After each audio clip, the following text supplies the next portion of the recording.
Ils ont préféré emporter leurs biens et traverser la rivière qui les sépare de la Colombie plutôt que d'être expulsés de force.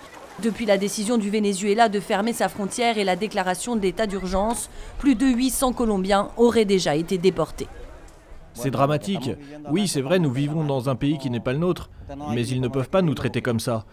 Il paraît qu'ils ne laissent pas le temps de rassembler ses affaires, que ce sont les militaires qui viennent pour nous faire fuir. On ne peut pas vivre dans cette angoisse. Fuir plutôt que d'être expulsés.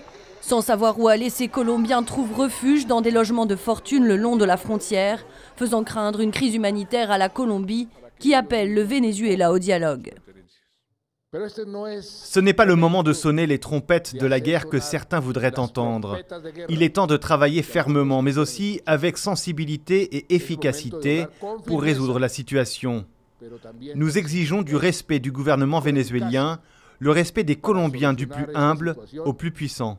Plus de 5 millions de Colombiens vivent au Venezuela et selon l'Office colombien des migrations, les expulsions, déportations et rapatriements auraient plus que doublé cette année.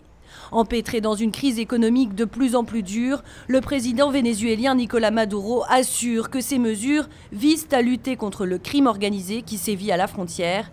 Désormais plus rentable que le trafic de drogue, la contrebande aggraverait la pénurie de produits de base qui sévit depuis des années au Venezuela.